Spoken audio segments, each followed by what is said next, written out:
Hi, Domenica here from easysewingforbeginners.com. In this tutorial today, I'll be showing you how to make these little Christmas tree ornaments. They're great to give as gifts, or you can make them smaller as little gift tags, or you can take the little loop out and make them a bit bigger for coasters. You can make them a little bit more personalised by using my printing on fabric tutorial to put a little message on the back. You can embellish with buttons and rickrack, or you can just keep them really simple like these ones here. Okay, let's get started with what you'll need for these.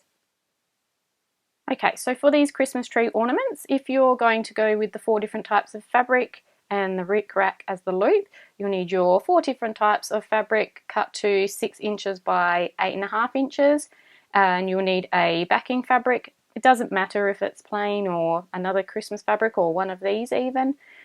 If you're going just the plain, then just one coloured Christmas fabric is fine. You'll need some batting for the inside to give it some thickness, the rickrack for the loop, and also to give it the tinsel look if you want. I've got buttons that I've added to the top, but it's completely optional. And just some tools that you'll need as well. You'll need some pins, your thread and your sewing machine, some scissors. Now I like to use a chopstick, and you'll see what that's for after. A friction pen or any other type of pen that will mark onto your fabric, an iron and an ironing board or a pressing mat like I have here. Now I have these templates available to download on my website, so you're quite welcome to use that, or you can make up your own. And if you want to go with the option of printing onto fabric, then I will also give you the template for this if you like, and I'll link up to the tutorial for how to print on fabric at home as well. Okay, let's get started. Okay, so if you're going for this style of Christmas tree, then you'll need your 4 different colours. If you're going for this style, you just need your 1. So what I like to do is I like to layer them up one on top of the other, and just make sure your patterns are all going the same way if they've got a certain direction. Okay, just get them laid up as best I can.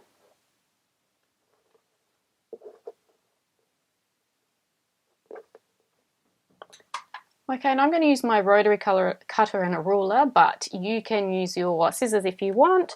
And what I'm going to do is I'm going to cut them into 4 different wedges.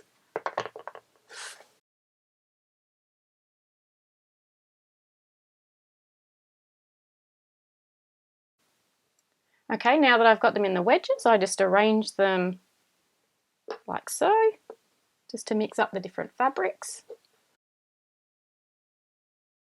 Okay, and once I've rearranged, then what I like to do is, so I don't mix them up, is I like to lay my edges together, so right sides together, and add the pin, and then do that with the next one.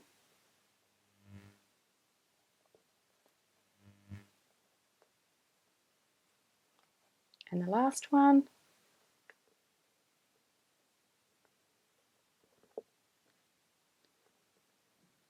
And then do that with the other one. So you end up making 4 at once, but you get the nice multicoloured look. Okay, so now that we have all these pieces pinned together, we're going to sew them all together one by one.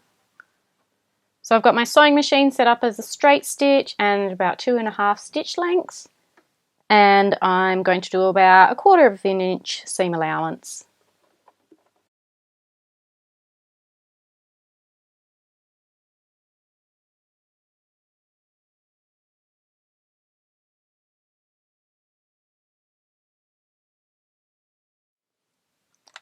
Okay, so now we've sewn our 4 different pieces together, we're going to give the seams a press with the iron to get it all nice and flat. So I've just got my pressing mat here and an iron.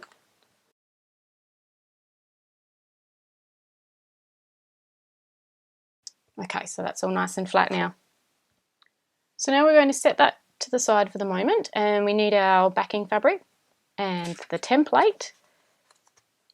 And I'm going to use the friction pen to trace around, but any pen or pencil will do really. Okay, and then just transfer these leave open marks just to give you a nice reminder. And there's a 1/4 inch seam allowance included, so you'll actually be sewing probably about there when you're sewing this together. Now if you choose to do the printed fabric version, then you'll have your printed fabric and you'll need to cut that out, and I'll show you what we'll do with that bit as well. So now we're ready to layer our pieces to sew. So when we're doing that, we need to make sure our batting is on the bottom, and then the pieced fabric would go next, and just make sure your patterns are the right way. And if you're doing a plain one, it'd be the same thing. So the batting and then your fabric, one side of your fabric. And then the next thing you'd need to do is make sure you've got your rickrack or your ribbon for the loop cut now, because you'll need to pin this on before you start sewing. So I think I'll put, this one has my traced template, so I'm going to put that one on top. Now if this was a pattern fabric, you'd need to make sure the right side of the fabric is touching the right side of the other fabric, okay, because this fabric is plain, it doesn't really matter. And then what I'll need to do is pin the rickrack loop inside, and you'll need to pin it so it's lined up with the pointy bit at the top of your Christmas tree, like so. And then what I like to do is just pin it all together, try and get all the layers like so to hold it all together, okay. And then with this other one, I've got my fabric that I've printed on, so that will need to go upside down, so facing the right side of the other fabric. I'm going to pin my loop in. There you go. Oh, and I did forget to mention, if you want to put rickrack on your Christmas tree so it looks kind of like tinsel, you'd need to do that after you've pressed this piece of fabric, and then you'd sew this on after. I just forgot to show you that. Okay, so now these are ready to take over to the sewing machine. I'm just going to put my leave open marks just to remind me, but I need to leave a little gap there. Okay, off to the sewing machine. Okay, so now we're ready to sew our layers of our Christmas tree ornament together. So we're going to do 1/4 inch seam allowance. So I'm going to start from this leave open mark, line up my 1/4 inch mark. Okay, I'm going to stitch and then reverse. And if anyone's wondering, I'm using the Sterling by Janome Audi sewing machine that I'm testing, which is also the same as the JR1012 Janome sewing machine. So it's actually working pretty well. Now, when you get to the corner, leave the needle in the down position, lift your presser foot, and then pivot.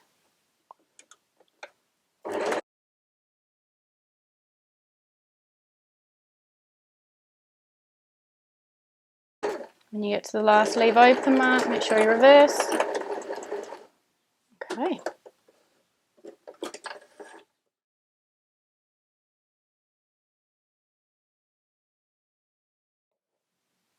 Okay, now that our layers are sewn together, we're going to trim off the excess fabric. So grab your pretty sharp scissors. Now on the points, you want to remove as much excess material as you can, and then that will allow you to turn your Christmas tree out nicely at the corners. Just be careful not to cut through your sewn line. And in these bits here, you just want to snip, try and snip a triangle out just to reduce the bulk in that little corner bit there. Okay, so now we're ready to turn our trees the right side out. So just in our little part that we've left open, we're going to very carefully, without pulling too much on those seam bits there, we're going to push the tree through the hole.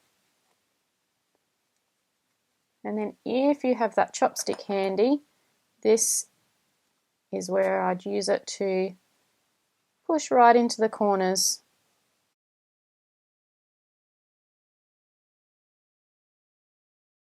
Okay, before we head back to the sewing machine to do a top stitch, we're just going to give these a press just to make sure they're nice and flat, and that will also allow these openings to stay closed for us as well while we sew over them.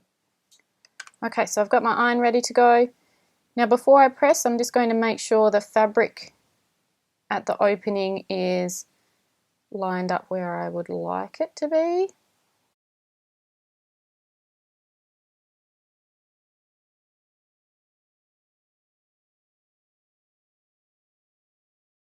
Okay, now we're ready to head to the sewing machine to do a top stitch, and then they are done.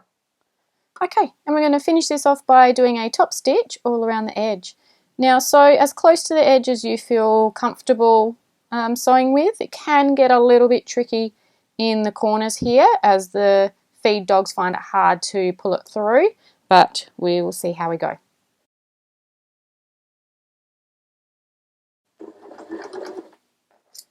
Okay, it's not going through, so I'm just going to use my chopstick to help push it through a bit there.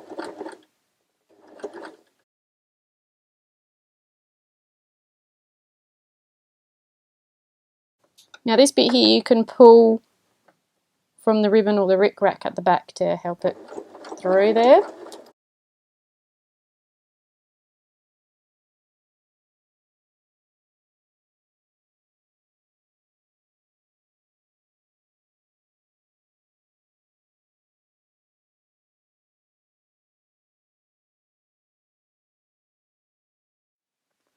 I hope you've enjoyed this tutorial for how to make these little Christmas tree ornaments. They're great to give as little gifts, and don't forget on the template there's a size for a little gift tag version or a bigger one for a coaster if you want to make it. If you'd like to look at the tutorial for how to print on fabric like this, then I'll put the link in the description box down below, or if you're on my website I will put it in the blog post somewhere for you. Please give a thumbs up if you've enjoyed this tutorial, leave a comment down below, and don't forget to subscribe so you can keep up to date with new videos coming out in the future. Thanks for watching. I'll see you next time. Bye.